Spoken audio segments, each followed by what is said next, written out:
नमस्कार, स्वागत है आपका हमारे इस खास कार्यक्रम में। और ये जो कॉन्क्लेव है हमार बिहार प्रगति के पथ पर, इस पर अब जो खास मेहमान हमारे साथ जुड़ रहे हैं न्यूज नेशन के मंच पर, भारतीय जनता पार्टी के कद्दावर नेता और बिहार सरकार में उप मुख्यमंत्री सम्राट चौधरी साहब। क्योंकि हम सब लोग जानते हैं कि कभी भी चुनाव की रणभेरी बिहार में बच सकती है, और ऐसे में क्या सरकार की प्राथमिकताएं हैं, भविष्य में सरकार क्या सोच के आगे चल रही है, और जनता से कैसा समर्थन मिल रहा है जब वो जनता जनार्दन के बीच में जा रहे हैं, यही सारे सवाल हम पूछेंगे सम्राट चौधरी साहब से। बहुत धन्यवाद आपका न्यूज नेशन के मंच पे आने के लिए। आपको धन्यवाद। तो आप तो बहुत बुलाया। जी, बहुत अभिनंदन आपका, आपने समय दिया। आप तो बहुत घूम रहे हैं सर, तो आपके जनता की नब्ज टटोल रहे हैं, तो क्या जनता की ओर से निकल के आ रहा है? देखिए, पिछले 30 वर्षों से यह काम कर रहा हूँ। नौसिखिया नहीं हूँ, इतना कंफर्म रहिए। 30 साल से यही काम कर रहा हूँ। बिहार की राजनीति में जब लालू प्रसाद जी ने जेल में हमें डाला था, तब से यही काम कर रहा हूँ। एक पॉलिटिकल गैंग वार में हम लोगों को जेल में डाला, और मैं नहीं, मेरे परिवार के 22 लोग। कुछ नौसिखिया है राजनीति में, वो बेचारे को पता नहीं है, क्योंकि अभी तो जुम्मा 4 दिन पहले आया है, अभी तक 17-18 पार्टियों में काम किया है,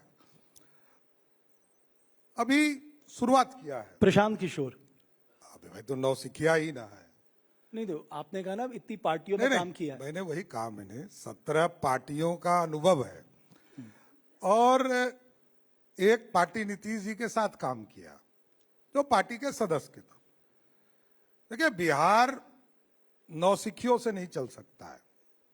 बिहार एक मैच्योर्ड पॉलिटिक्स को जिस तरह नीतीश जी ने खड़ा किया, शालीनता के साथ, सिस्टम के साथ, विरोधी आए गए, क्या नहीं बोले। आज की जो परिस्थिति है, आप देखिएगा 2005 को और 1990 को नीतीश जी ने अहम भूमिका निभाकर लालू प्रसाद जी को बिहार के विरोधी दल का नेता बनाया था। बाद में मुख्यमंत्री बनाया भाजपा के सहयोग से। चीजें बदल गई, बिखर गई, बिहार बिखर गया था। लेकिन तिनका जोड़कर बिहार बदला। श्री बाबू के बाद कोई मुख्यमंत्री हो, नीतीश कुमार ही मुख्यमंत्री हुए, जिन्होंने सामाजिक न्याय और विकास के कार्य भी किए। कर्पूरी ठाकुर जी ने सामाजिक न्याय का काम किया, और आप जब इतिहास के पन्नों में जाएंगे तो इस बिहार को आप देखेंगे कि आजादी के पहले 2 मेडिकल कॉलेज थे, आजादी के बाद 2 सोशलिस्ट संयुक्त सरकारों ने 2 मेडिकल कॉलेज बनाया, कर्पूरी ठाकुर जी। फिर 1979 में लास्ट 2 मेडिकल कॉलेज बने। 1979 से लेकर 2008 तक एक भी मेडिकल कॉलेज नहीं बना। 2008 से लेकर आज मैं गर्व से कह सकता हूं कि बिहार में नीतीश कुमार जी के नेतृत्व में बिहार के सभी जिले में मेडिकल कॉलेज खोलने की कल्पना को जमीन पर बट ये तो केंद्र सरकार की योजना ही है कि सब जिलों में हम एक मेडिकल कॉलेज देंगे। हमको लगभग 7 मेडिकल कॉलेज में भारत सरकार का सहयोग मिला है, इसमें कहीं दो मत नहीं। हाँ, इसकी कल्पना तो पहले थी ही नहीं। वही तो मैं कह रहा हूं कि बिहार जैसा राज्य जिसमें कोई कल्पना ही नहीं थी, मेडिकल कॉलेज खोलना, स्कूल कॉलेज को बढ़ाना, आज सभी पंचायतों में +2 के स्कूल हो गए। क्योंकि लड़कियां जब स्कूल के लिए जाती थी तो एक प्रखंड में 2, 3, 4 हाई स्कूल होते थे, इससे अधिक नहीं था। लेकिन आज सभी प्रखंडों में आपको जितने पंचायत हैं, सभी जगह पंचायत में हाई स्कूल बनाने का काम नीतीश कुमार की सरकार ने किया। लेकिन फिर भी क्वालिटी ऑफ एजुकेशन को लेकर सवाल उठते हैं, फिर भी एजुकेशन के लेकर माइग्रेशन को सवाल उठते हैं, फिर भी जॉब प्रोस्पेक्ट्स के लिए लोग बाहर जाते हैं। नहीं, वही तो ये एकदम जानने की चीज है कि देखिए, बिहार डर के लोग बाहर जाते थे। 90 से लेकर 2005 तक लोग डर के गए। मंडल कमीशन आया तो लोगों ने एक भ्रम फैलाया कि अब तो उच्च जाति समाज के लोगों को कोई नौकरी मिलेगा ही नहीं। ये भ्रम फैलाया तो लोग बाहर गए, जबकि भाजपा का स्पष्ट तौर पर कहना था कि मंडल और कमंडल साथ चलना पड़ेगा, ये दोनों मिलकर। मंडल का जवाब आपकी ओर से कमंडल आया ना, मतलब भारतीय जनता पार्टी की ओर से जवाब नहीं आया। फिर एकदम ध्यान रखिएगा, यही परसेप्शन गलत है। मंडल कमीशन का समर्थन भारतीय जनता पार्टी ने किया और कांग्रेस पार्टी विरोध करते रही।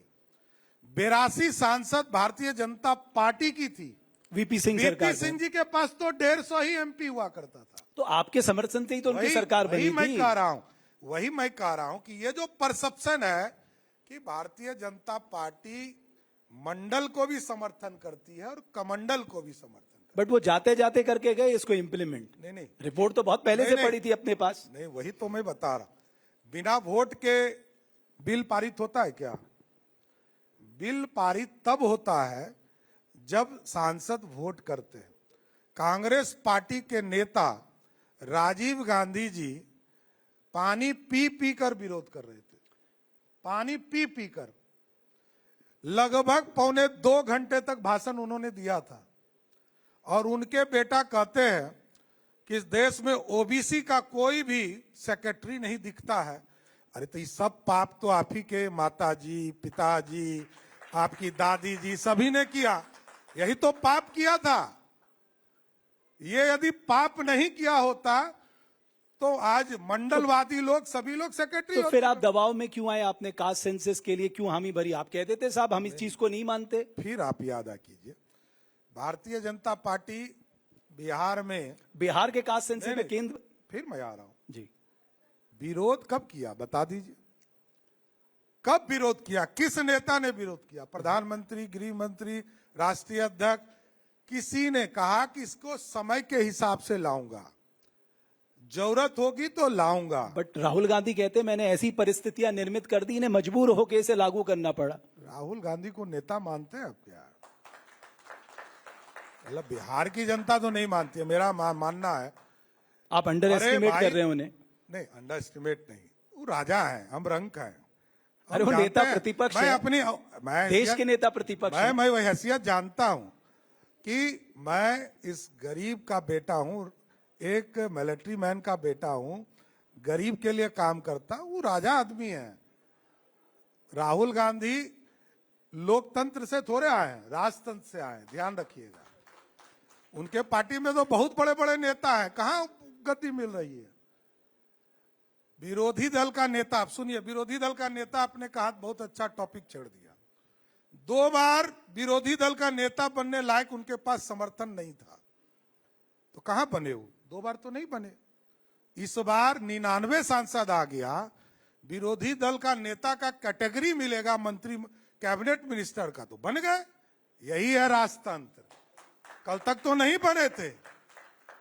यही मैं कह रहा हूं कि कल हेगड़े साहब को, एक बंगाल के साथी थे, बेचारा चुनाव हार गए, उनको बनाया, अपने कहां बने? दोनों बार जीत कर आए थे राहुल गांधी जी, लेकिन नहीं बना। अब सम्राट चौधरी कैटेगरी नहीं मिलता। अब थोड़ा बिहार की राजनीति की बात कर लेते हैं। आप, मुझे लग रहा है आपका नेशनल पॉलिटिक्स में भी जाने का मन कर रहा है बहुत जल्दी। अब देखिए, ये तो पार्टी तय करती है, हमारे यहाँ अपनी इच्छा नहीं होती है, पार्टी दायित्व देती है, दायित्व का काम करते हैं। तो आप तो वित्त मंत्री भी हैं, तो आप कभी नीतीश जी से पर्सनली बात करते हैं कि नीतीश जी इतना खजाना आप खोल रहे हैं, मैं वित्त मंत्री हूं, मैं देखता हूं, मेरी चिंता ये रहती है कि अगर हम आए तो हम इतना पैसा लाएंगे कहां से जितना हम प्रॉमिस कर रहे हैं? नहीं, मैं बता रहा हूं, मैंने वो बिहार देखा है जब बिहार बट रहा था तो सीने पे पत्थर रख कर हम लोगों ने वोट किया था, सीने पे पत्थर रख कर, जब झारखंड अलग बन रहा था। तो मैं कह रहा हूं 87% रेवेन्यू झारखंड के पास था, ओनली 13% रेवेन्यू बिहार के पास था। लेकिन मैं नीतीश कुमार जी को और सरदेव सुशील जी को धन्यवाद देता हूं। मैं पिछले 2 साल से बजट पेश कर रहा हूं और उस समय मेरा सीना 56 इंच का हो गया जब झारखंड 1,40,000 करोड़ का बजट पेश किया और मैंने 3,17,000। तो बहुत छोटा साइज है ना। नहीं, आप समझिए, सरप्लस स्टेट है। तो आप झारखंड से क्यों देखिए, तुलना कर रहे हैं? वही मैं कर रहा हूं, नहीं तुलना नहीं कर रहा हूं, मैं फिर बोल रहा हूं। मैं कह रहा हूं 2000 के पहले हमारे पास नेतृत्व नहीं था, नेतृत्व नहीं था, ये कह रहा हूं। हमारे पास माइंस थे जिसपे 2000 करोड़ रुपया का रेवेन्यू आता था, हमारे पास टाटा था, हमारे पास बोकारो था। हमारे पास तो आज भी टाटा बोकारो नहीं है। ठीक बात है। यही मैं कह रहा हूं कि कल हमारे पास इंडस्ट्री थी, नेतृत्व नहीं था। नेतृत्व एक राजा पैदा ले लिया। लालू जी 90 के पहले कहते थे रानी के पेट से राजा पैदा नहीं होगा। लालू जी स्वयं राजा बने, जैसे ही मुख्यमंत्री बने पहले कहा गरीब का बेटा सत्ता में आया, उसके बाद राजतंत्र चलाया, अपनी पत्नी जी को मुख्यमंत्री बनाया, बेटा को उप मुख्यमंत्री बनाया, दूसरे बेटा को मंत्री बनाया, पहली बेटी को मंत्री बना एमपी बनाया, हार गई तो राज्यसभा भेज दिया, फिर दूसरे बेटी को लोकसभा लड़ाया। आजकल सुन रहे हैं कि दिक्कत हो रहा है, वो बेचारी कह रही है कि हमको राज्यसभा जाना था, इस संजय यादव कैसे राज्यसभा चला गया, बिहार का हिस्सा ये दूसरा कैसे ले बट आप इतनी दिलचस्पी क्यों ले रहे हैं उतनी लड़ाई में? नहीं, लड़ाई तो आपके यहाँ भी बहुत सारी है। देखिए, विरोधी जो होता है उसकी जानकारी तो रखना पड़ेगा ना। आप समझिए, लालू जी नेता हैं, इससे मैं कभी डिफर नहीं करता हूं। लालू जी के ब्रांचेस बहुत हैं, पहले भी ब्रांचेस बहुत थे, आज भी बहुत है। तो चिंता तो करनी होगी कि लड़ाई तो लालू जी से है ना, और किसी से लड़ाई बट आपने मेरे सवाल का जवाब नहीं दिया। जब आप नीतीश जी से बात करते हैं, नीतीश जी आप कर तो रहे हैं, वित्त विभाग मेरे पास है, मैं बजट के जब आंकड़े देखता हूं तो मुझे एक चिंता होने लगती है कि इतना सारा पैसा हम लाएंगे कहां से? इतना तो सेंट्रल सपोर्ट भी नहीं करता हमें। नहीं 3 लाख सर 48,000 करोड़ के आसपास की आपने प्रोमिसेस की हैं अभी तक। नहीं, मैं बता रहा हूं कि 3,17,000 करोड़ का बजट है हमारा जी। हमने नए स्कीम भी लिए हैं और हम समाज के कल्याण के लिए हम कई स्कीम चला भी रहे हैं। वित्त विभाग कभी भी परमिशन नहीं देता है सरकार को कि आप ओवरड्राफ्ट कर लीजिए। अभी हम लोगों ने सेकेंड सप्लीमेंट्री के हिसाब से, फर्स्ट सप्लीमेंट्री तो हो गया हमारा, सेकेंड सप्लीमेंट्री के हिसाब से हम लोगों ने पूरा बजट का स्वरूप बदला और लगभग 32,000 करोड़ का हम पे भार पड़ेगा, जो हम सेकेंड सप्लीमेंट्री में लाकर उसको एडजस्ट करने का काम करेंगे। नहीं तो पैसा सप्लीमेंट्री तो ले आएंगे आप सर, लेकिन आप तो वित्त मंत्री, आप जानते पैसा आएगा कहां से? वही तो मैं पूछ रहा हूं। हम तो सप्लीमेंट्री बजट तो ले आए आपने, उसको आंकड़ों को दिखा दिया, बट पैसा कहां से आएगा? रेवेन्यू कहां से आएगा? तो मैं कह रहा हूं 3,17,000 करोड़ का बजट है, 2,40,000 करोड़ रुपया देश के यशस्वी प्रधानमंत्री के सहयोग से हमको भी मिलता है, दूसरे राज्यों 66% के आसपास, और आज लगभग 70,000 करोड़ रुपया अपने संसाधन हमारे हैं, और कुछ हम लोन लेते हैं, जो हम जैसे रोड बनाते हैं, कंस्ट्रक्शन का काम करते हैं, तो उस पर लोन भी लेने का काम करते हैं। लेकिन अभी तक कोई प्रॉब्लम की स्थिति नहीं खड़ी हुई है। हम लोगों ने वो भी दिन देखा है जब 18-18 महीने बिहार में तनख्वाह नहीं मिलते थे। आज हम पेंशन दे रहे हैं, जो सरकार का समाज कल्याण के विभाग के द्वारा सीधा लाभ आम आदमी को देते हैं। और अभी तो 26 तारीख को आदरणीय प्रधानमंत्री जी आ रहे हैं, 10-10 हजार रुपया 75 लाख महिलाओं को रोजगार करने के लिए जो 2 लाख का स्कीम बनाया है, उसका पहला इंस्टॉलमेंट आदरणीय प्रधानमंत्री जी और आदरणीय मुख्यमंत्री जी देने जा रहे हैं।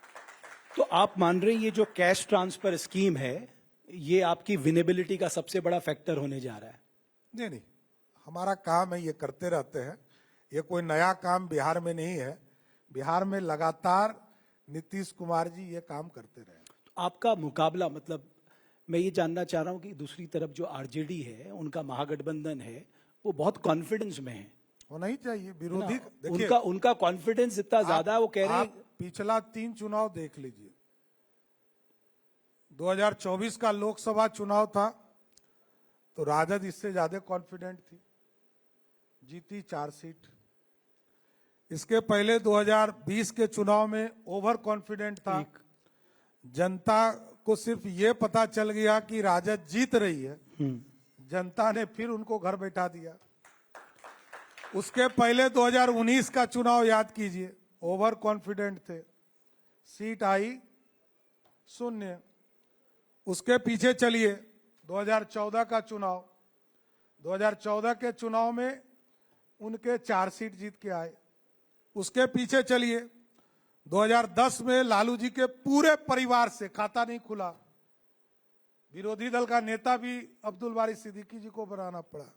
उसके पीछे चलिए 2009 के चुनाव में लालू जी और मुलायम सिंह ने एक तिकड़ी बनाया, खाता बिहार में 4 सीटें आई। देखिए बिहार समझ चुका है विकास विकास विकास, सिर्फ इस मॉडल पर काम किया। तो अभी जो जिनको आपने कहा सौदागर, वो तो बहुत एग्रेसिवली कैंपेन कर रहे हैं, वो जनता से कह रहे हैं कि भाई आप तय करो, आपको नौकरी चाहिए, आपको बढ़िया एजुकेशन चाहिए। नहीं, आप देखिए नया मुसलमान बहुत प्याज खाता है।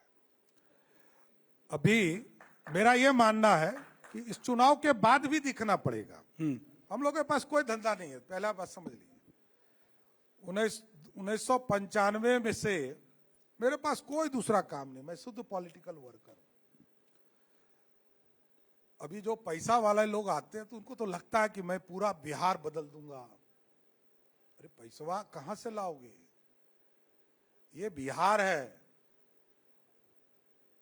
ट्रस्ट का पैसा चलाने से थोड़े बिहार चलेगा, बिहार का पैसा लाना पड़ेगा।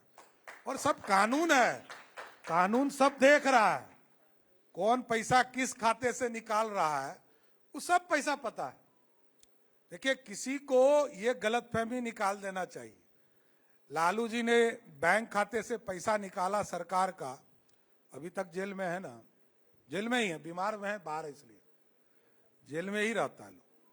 देखिए कोई भी घोटाला नहीं चल सकता है, किसी तरह का न्यायालय तय करता है चीजों को, न्यायालय सारी व्यवस्था को देखता है।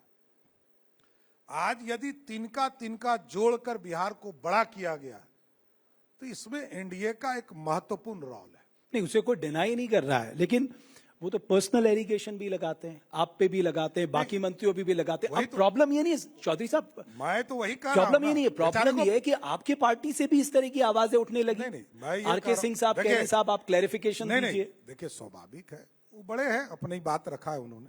नहीं, आपने सुना ना उनकी बात? मैं ये कह रहा हूं, नहीं उन्होंने कहा क्लियरफाई करना चाहिए। हाँ। मैं रोज कर रहा हूं, ऐसा नहीं है। देखिए एक चीज समझिए, मेरे ऊपर 3 आरोप लगाया कि आप हत्या के केस में जेल गए। इस समय डिफर कब किया?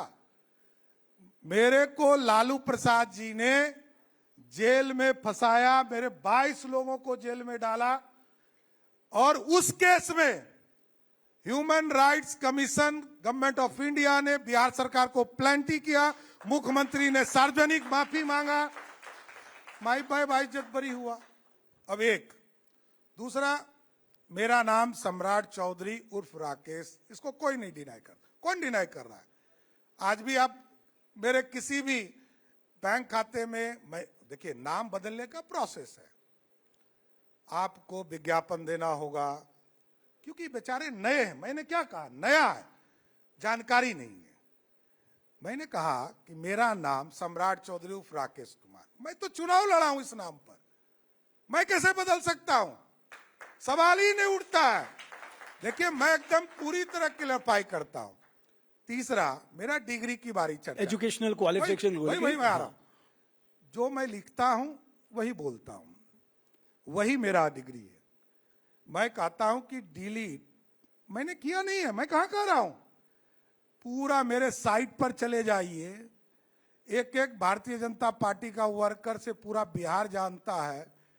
2019 में मैं चुनाव नहीं लड़ पाया, तो मैं इसी सब चीजों में, कागज के कामों में लगा। तो डिलीट की उपाधि एक हमको एक यूनिवर्सिटी ने दिया, यूनिवर्सिटी ऑफ कैलिफोर्निया। अरे भाई कहीं का वो तो देता, कैंप तो यहीं होता है। अच्छा। कैंपस यहीं होते हैं।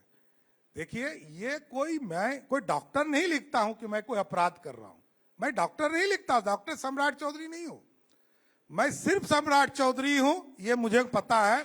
इससे ज्यादा मेरा कोई चेहरा पर कोई मेरा दूसरा इमेज नहीं है। इसलिए कोई गलत फहमी किसी को हो तो मैं कुछ नहीं कर सकता हूं। मैं पूरा क्लियर हूं और मैं लोअर कोर्ट लड़ा हूं, हाई कोर्ट लड़ा हूं, सुप्रीम कोर्ट लड़ा हूं। अरे न्यायालय ने जो तय किया वही हूं। तो आपको जब सार्वजनिक आपकी छवि को डेंट किया जा रहा है, आज सुबह मैं दूसरे लोगों से भी बात कर रहा था, आपके पास न्यायालय जाने का आप क्यों नहीं मानहानि करते उनके ऊपर? क्रिमिनल कंटेम्प्ट करिए उनके ऊपर। एक चीज बताइए, रोज तो केस हो ही रहा है बेचारे पे। ये सब चुनाव के बाद दिखेगा तब नहीं, सब तो कुकुर मुत्ते की तरह आया है चला जाएगा। देखिए बहुत सहना पड़ता है, मैंने पहले ही कहा। ये तो अभी आपने देखा है ना, मैं तो 25 साल से सह रहा हूं, मैं सबको देखा है और मेरा स्पष्ट मानना है ऐसी जरूरत पड़ेगी तो केस भी करूंगा, इसमें क्या जाता है, कौन छोड़ने का चीज है। अभी युद्ध है तो अभी आप डिफेंसिव नहीं रहेंगे? नहीं, युद्ध में डाइवर्सन नहीं होता है। देखिए ये सब तो प्लांटेड है ना। तो आप कह रहे हैं डाइवर्जन टेक्टिक्स? ये एकदम ये प्लांटेड आइटम है। आपका चैन छीनने की कोशिश है। लड़ाई हमारी नहीं, लड़ाई हमारी कहाँ है हमको पता है। ये सब बेचारा इधर उधर घुमा रहा है, घूमने दीजिए। बिहार की जनता भी समझती है कि एक वोट भी गड़बड़ाया तो लालू यादव जैसा गब्बर सिंह आ सकता है, इसलिए सब समझता है। बट 20 साल पहले का डर दिखा के पब्लिक पे वोट मांगना, किससे? आपकी जो आज की जो जनरेशन है, आपको लगता है वो इस पे विश्वास करेगी? भाई आपको तो अपना इकोनॉमिक मॉडल दिखाना होगा। भाई साहब किससे कंपैरिजन करूं? ममता दीदी से करूं, हेमंत सोरेन से करूं, बांग्लादेश की सरकार से करूं, नेपाल की सरकार से करूं, किससे करूं? तो आप तो कंपैरिजन जो लड़ कंपैरिजन इसलिए नहीं कर सकते, आप जो समझिए आरजेडी और नीतीश कुमार जी ने दो बस साल की लड़ाई सरकार तो यही बनाई, है ना, उससे भी आप कंपैरिजन कर सकते हैं। लड़ाई वही है, नीतीश वर्सेस लालू। वहां तेजस्वी भी नहीं है, पहला ध्यान रखिएगा। जैसे उत्तर प्रदेश में सरकार बनी, मुख्यमंत्री बने अखिलेश यादव, तो पहला सुपर पावर मुलायम सिंह, दूसरा शिवपाल यादव, तीसरा रामगोपाल यादव, 3.5 पर अखिलेश यादव। बिहार में सरकार लालू प्रसाद की सरकार बनती है, राष्ट्रीय अध्यक्ष तो वही है ना। हमारे पार्टी में आपको पता नहीं होगा, मेरे किसी वर्कर को नहीं पता है कि अगला राष्ट्रीय अध्यक्ष कौन है, लेकिन सब पार्टी में पता है कि राष्ट्रीय अध्यक्ष कौन है। एगो साथी का आपने नाम लिया ना, वो बेचारा का राष्ट्रीय अध्यक्ष कौन है, वो पार्टी में अपने नीति सिद्धांत वाला नया बिहार बनाऊंगा, वो एगो राष्ट्रीय अध्यक्ष नहीं मिला, वो लेना पड़ा भाजपा से उधार में, समझ गए? वो उधार में यहीं से गए। आप समझिए बिहार में यदि लालू जी के पार्टी की सरकार आई तो क्या होगा? पहला सुपर सीएम लालू प्रसाद जी, दूसरा राबड़ी देवी जी, तीसरा मीसा भारती जी, चौथा तेज प्रताप जी, पांचवा रोहिणी आचार्य जी, 5.5वें स्थान पर तेजस्वी यादव होगा। तो कैसा बिहार बनाना है? यही तो सोचना है ना कि हमको बिहार कहां ले जाना है। लड़ाई किससे? लड़ाई तो लालूवाद और नीतीशवाद में। एक के साथ मोदी जी हैं, एक के साथ राहुल गांधी जी। तो हमको तो तय करना पड़ेगा, चिंता करनी पड़ेगी कि एक तरफ 55 वर्ष तक भारत को लूटा कांग्रेस पार्टी ने, और 15 साल तक लालू जी प्रमाणित, बिहार में कौन नेता है जो प्रमाणित अपराधी है? लालू जी है ना, और तो कोई नहीं। देखिए न्यायालय तय करता है, जितनी बातों को हम बोलते हैं मीडिया में, तो न्यायालय तय करता है कि चीजें क्या होना है। अच्छा सम्राट चौधरी साहब, चलिए ये तो पॉलिटिकल डिस्कोर्स हो गया, अब जरा यूथ के लिए भी बताइए कि साहब आपने कह तो दिया कि हम 1 करोड़ रोजगार देंगे, उसमें भी बड़े पैमाने पे सरकारी रोजगार देंगे, तो आपका जो इन्वेस्टमेंट का जो आगे आने वाले समय में जो आपका सोच है वो किस तरह से आप उसको इम्प्लीमेंट करेंगे? एकदम अच्छी बात आपने उठाया। देखिए 1947 से लेकर 2020 तक मैं कह सकता हूं कि बिहार में इंडस्ट्री के लिए जो जमीन उपलब्ध था वो 7,000 एकड़ था, और 2020 से लेकर 2025 तक अभी आपको पता कीजिएगा तो आज के तारीख में 28,000 एकड़ जमीन हमने इंडस्ट्री के लिए चिन्हित किया। और कैसा जगह चिन्हित किया यह भी बताता हूं। एक्सप्रेसवे बना रहे हैं मोदी जी, नीतीश जी, पटना से पूर्णिया, गोरखपुर से सिलीगुड़ी, हल्दिया से रक्सौल, ये काम पूरा होगा अगले 3 साल में। हम लोगों ने दिमाग लगाया आगे, तो क्लस्टर और- बनाएंगे। हाँ, क्लस्टर शुरू किया। और आपको जानकर आश्चर्य होगा कि आज के तारीख में हम लोगों ने, जैसे हम पहले पटना जिला में जमीन खरीदते थे, 100 एकड़ जमीन खरीदते थे, तो हमको 300 करोड़ रुपया देना पड़ता था। अब हम जमीन एकदम देहात में खरीद रहे हैं, एक्सप्रेसवे के बगल में खरीद रहे हैं। अभी हमने सहरसा में जमीन खरीदा 700 एकड़ और पैसा दिया 40 करोड़ रुपया। तो लैंड एक्विजिशन का तो वही फॉर्मूला जो नहीं, आखिरी रजिस्ट्री हुई है। वही मैं कह रहा हूं कि ये विजन लाना पड़ेगा। हम जमीन देंगे क्योंकि ये लैंड लॉक स्टेट है, बहुत बड़ी आबादी बिहार में 14 करोड़ बिहारी रहते हैं, तो लैंड लॉक स्टेट था, हम जमीन उपलब्ध नहीं करा पाते थे। पहले सुशासन नहीं था तो इसलिए भी लोग डरते थे। आज सुशासन भी है, इंफ्रास्ट्रक्चर भी है। आज पटना से जो आपको इंडस्ट्रियल कॉरिडोर का सबसे बड़ा केंद्र जो श्री बाबू ने 1952 में बनाया, बेगूसराय, आप चले जाइए, आप 1.5 घंटे में पटना से बेगूसराय पहुंच जाइएगा। वही बेगूसराय पहुंचने में 4 घंटा लगता था। पटना से गया जाने में 4 घंटा लगता था, आज आप 1.25 घंटा में पहुंच रहे हैं। और वहां इंडस्ट्रियल कॉरिडोर का सबसे बड़ा इंडस्ट्रियल हब बना रहे हैं, 3000 एकड़। सम्राट जी ये भी बताइए ना, स्ट्रेंथ क्या है, मतलब आप किन किन सेक्टरों पे फोकस करेंगे? देखिए, स्वाभाविक है हैवी इंडस्ट्री, क्योंकि बिहार के रेवेन्यू को बढ़ाना है। स्मॉल स्केल इंडस्ट्री तो हमारे यहाँ चल रहा है। और आपको जानकर 2 बड़ी खुशी होगी, लोग बहुत चर्चा करते हैं कि बिहार में इंडस्ट्री नहीं है, बिहार में इंडस्ट्री नहीं है। एक्चुअल फैक्ट को समझिए, बिहार में जो जीडीपी है पिछले 20 वर्षों में 10 बार से अधिक डबल फिगर में रहा, एक। और दूसरा जो जीडीपी है उसका 23% इंडस्ट्री से आता है। बिहार जैसे राज्य में जहां 2005 में 0 था, वो आज 23% है। और मैं आपको गारंटी देता हूं कि अगले 5 साल के लिए यदि जनता ने नीतीश कुमार जी के नेतृत्व में सरकार दिया तो ये 50% से अधिक इंडस्ट्री का हिस्सेदारी जीडीपी में हो। तो आप कह रहे हैं ना, आप एग्रीकल्चर से नॉन एग्रीकल्चर सेक्टर की तरफ बढ़ेंगे, क्योंकि एकदम। नेचुरली आपको उस जनरेशन, देखिए, उस पॉपुलेशन को यहाँ आप- शिफ्ट करना पड़ेगा। क्योंकि स्वाभाविक है, आईटी, हमारे लोग बाहर गए हैं, हम उसको लाएंगे। और हम लोग तो चिन्हित कर रहे हैं, इस बार जो प्रवासी लौटकर बिहार आ रहे हैं उनको हम लोगों ने चिन्हित करने का, यूपी ने अच्छा काम किया इसमें, लोगों को कोरोना के समय चिन्हित किया, किस फैकल्टी का आदमी है, क्या काम कर सकता है। इसकी शुरुआत उत्तर प्रदेश ने किया, हम लोगों ने थोड़ा लेट शुरू किया है, उसको भी आगे बढ़ा रहे हैं। और इस बार चिन्हित कर रहे हैं कि जो बिहार लौट कर आएगा उसको पूछेंगे कि आप किस उद्योग से जुड़े हैं, उनसे एक फॉर्म भरवा रहे हैं। उसके बाद उसके हिसाब से कोई आईटी सेक्टर होगा, कोई सर्विस सेक्टर होगा, कोई इंडस्ट्रियल में, कपड़ा सेक्टर में, टेक्सटाइल सेक्टर में काम करना चाहता है, कोई फैक्ट्री लगाना चाहता है, फूड प्रोसेसिंग है कोई इतना शू बड़ा। सेक्टर में जाना चाहता है। क्योंकि अब तो प्लग एंड प्ले ये सबसे महत्वपूर्ण हो गया। चेन्नई में लगभग 55 किलोमीटर का प्लग एंड प्ले में जो है एक तरह से शू का पूरा फैक्ट्री लगाने का काम किया जा रहा है। तो हम लोग भी उस पूरे सेक्टर को बढ़ाएंगे, क्योंकि जमीन उपलब्ध कराना था।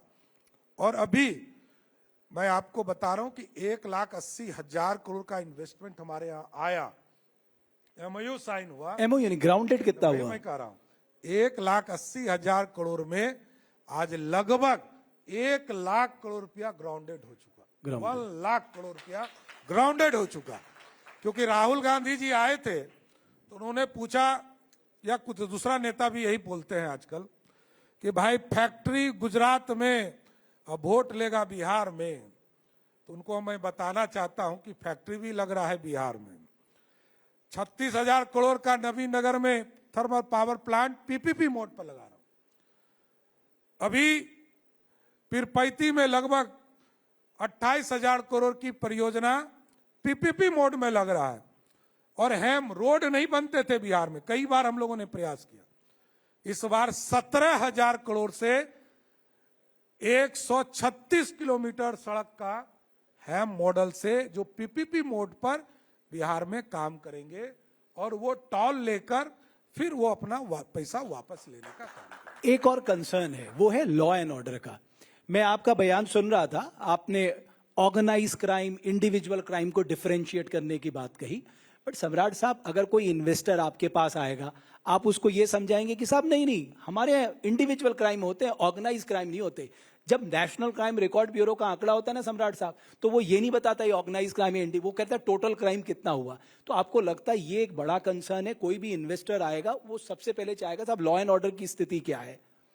लॉ एंड ऑर्डर के मतलब क्या समझ रहे हैं? मैं वही जानना चाह रहा हूं। भाई हॉस्पिटल में देखिए, 4-5 लोग तमंचा लहराते हुए आते हैं, गोलियों से फायरिंग करके निकल जाते हैं, वो डर पैदा करता है लोगों के दिमाग में। मैं आ रहा हूं, चाहे गोपाल खेमका के हत्याकांड हो या एक अपराधी का अपराधी के द्वारा हत्या किया गया हो, मैं आपको बता रहा हूं, बिहार में ना बचाया जाता है किसी को, ना छिपाया जाता है। नीतीश कुमार के शासन में 100 घंटे में दोनों बड़े हत्याकांड में कलकत्ता भाग के चला गया था, दोनों को पकड़कर गिरफ्तार करके 100 घंटे में जेल में डाला गया। दूसरा, लॉ एंड ऑर्डर का मैं एक उदाहरण देता हूं। आपके यदि दुश्मन नहीं है तो, दुश्मन है तो क्षमा चाहेंगे, तब तो जरूर आप बता के पुलिस को जाइए। लेकिन यदि दुश्मन नहीं है तो आप आंख मूंदकर 10 बजे खाना खाइए और यहां से मोकामा चले जाइए, बेगूसराय का टॉल ब्रिज पार करके यू टर्न मारिए, आप 1.25 घंटा में वहां से लॉन्ग ड्राइव से आइएगा। कोई छू दिया तो सम्राट चौधरी सवेरे इस्तीफा दे देगा, कोई भी।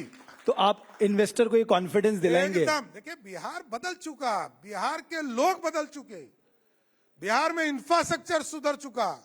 बिहार के गांव में जाइए, मैं गारंटी देता हूं, बिहार में सड़कें, बिजली, बंगाल चले जाइए उससे अच्छा होगा, झारखंड चले जाइए उससे अच्छा होगा, उड़ीसा चले जाइए उससे अच्छा होगा, हम असम चले जाएंगे उससे अच्छा होगा, और उत्तर प्रदेश भी चले जाइएगा तो भी बिहार के ग्रामीण इलाके उससे अच्छे मिलेंगे आपको। अच्छा सम्राट जी, एक और र्यूमर जो चलता है वो नीतीश जी के स्वास्थ्य को लेके चलता है, बिकॉज आप तो उनके साथ रहते हैं, आप थोड़ा क्लैरिफाई करिए ना कि ये जो र्यूमर्स है इसमें कितनी सच्चाई है। अच्छा, इतना बड़ा पॉलिसी मेकर जिसने बिहार बदला हो, जिसने अपने टोस पर बिहार की राजनीति को चलाया हो, अपने हिसाब से बिहार के चीजों को सिस्टमैटिक किया हो, उस पर कौन प्रश्न उठाना है? सब लोग काम किए हैं साथ में, तेजस्वी यादव भी काम किए हैं, प्रशांत किशोर भी काम किए हैं, सभी लोग साथ में काम किए हैं, सब जानते हैं नीतीश कुमार जी को। नीतीश कुमार जी अपने चीजों से कभी समझौता नहीं करते और पूरी व्यवस्था आज भी मुख्यमंत्री के तौर पर लगातार जिस तरह यात्रा कर रहे हैं, अच्छा नौजवान नहीं कर सकता है। तो अभी एक मैं तेजस्वी यादव का बयान सुन रहा था, वो कह रहे थे कि ये रेप्लिकेशन जो आप ये सोशल सेक्टर स्कीम्स लेके आ रहे हैं, मैं जैसे जैसे वादा कर रहा हूं, माई बहन योजना हमने कहा, इन्होंने कहा महिलाओं को 10,000 देंगे, तो हम इनको बाध्य कर रहे हैं और जब हम आएंगे तो हम इससे ज्यादा पैसा देंगे। तो अभी कंपटीशन कैश कौन ज्यादा देगा उस पर ज्यादा चल रहा है, मुझे लग रहा है। देखिए, सरकार चलाना और सरकार के बाहर बोलना दोनों फर्क बात होती है। सरकार के बाहर उन्होंने घोषणा किया, ठीक है, तो घोषणा किया तो किस एवज पर घोषणा किया? सरकार तो 30 सितंबर, क्योंकि वोटर लिस्ट उस दिन आने वाला है, तो 30 सितंबर तक बिहार में नीतीश कुमार की सरकार है, तो इसके पहले घोषणा तो होना ही नहीं चाहिए था। आप घोषणा पत्र लाएंगे ना, वो बेचारा हड़बड़ी में था, वो जनवरी में घोषणा किया। तो हम तो आपके माध्यम से सभी बहनों को आग्रह करेंगे कि भाई राजद कार्यालय में चले जाइए, पिछले 9 महीने का बकाया 2,500 रुपया महीना मांग लीजिए, क्योंकि नीतीश की सरकार ने 2,10,000 रुपया देने का वादा किया है, जो सरकार इंप्लीमेंट करेगी 26 तारीख से।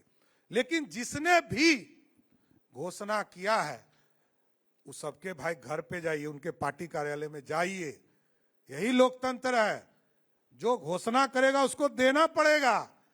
मैनिफेस्टो में लाओ, मैनिफेस्टो लाने में कोई रोक नहीं है, लेकिन जहां भी दिखेगा उसको एफआईआर भी करूंगा और जेल के अंदर भी डालूंगा। तो आप कह रहे हैं कि इस चुनाव में जो लाभार्थी फैक्टर है वो आपके पक्ष में काम करते दिखाई नहीं। देगा, खासकर वुमेन वोटर। मेरा स्पष्ट मानना है, हम लोग बिहार के लिए काम करते हैं। बिहार की जनता को वोट देना होगा तो देगी, बिहार की जनता वोट देगी तो फिर से सत्ता में सरकार आएगी। मतलब ये तो अरे भाई, पहला अनुभव होता तब ना, ये तो रोज का यही काम है हम लोग का। ये पहला अनुभव नहीं है भाई साहब, मैं रोज यही काम कर रहा हूं। जनता मालिक होती है और जिसको ये कॉन्फिडेंस हो गया कि हम ही जीतेंगे वो पक्का हारेगा, ये मैं गारंटी देता हूं। सम्राट जी, एक चीज ये बताइए कि अभी तक ना, अभी जेडीयू और आपके बीच में बड़े भाई छोटे भाई का वो चल रहा है इन टर्म्स ऑफ सीट्स, अभी क्या डिस्कशन चल रहा है? आप बराबर में लड़ेंगे या अभी भी उनको ज्यादा देंगे? 243 सीट लड़ना है। नहीं, मैं आपकी और जेडीयू की बात कर मैं रहा हूं। वही कह रहा हूं, 243 सीट लड़ना है। 243 सीट में 206 सीट 2010 में हम जीते थे, वो रिकॉर्ड तोड़ना है, यही वर्कर को टारगेट दिया गया है। और आपको लगता है कि जो सीट शेयरिंग है उसको लेके कहीं कोई दिक्कत नहीं है, जल्दी अनाउंसमेंट हो जाएगा? मतलब जेडीयू भाजपा में तो ऐसा कंफ्यूजन कभी हुआ नहीं और ना होना चाहिए, ना स्थिति ऐसी और है। CM face only and only Nitish Kumar. अरे नीतीश हैं और आगे भी रहेंगे, इसमें दिक्कत कहाँ है भाई। चलिए, मैं आपका बहुत धन्यवाद करता हूं, बहुत बहुत अभिनंदन धन्यवाद। करता हूं। बहुत आप बहुत न्यूज नेशन के मंच पे आए, तमाम सवालों का आपने जवाब दिया। सम्राट चौधरी, उप मुख्यमंत्री बिहार सरकार, उनका कहना है कि जो उनका ट्रैक रिकॉर्ड है विकास का, उसके आधार पे वो जनता के पे छोड़ते हैं कि जनता क्या फैसला करती है अगले चुनाव में। बहुत धन्यवाद हमारी इस पर चर्चा को देखने के लिए।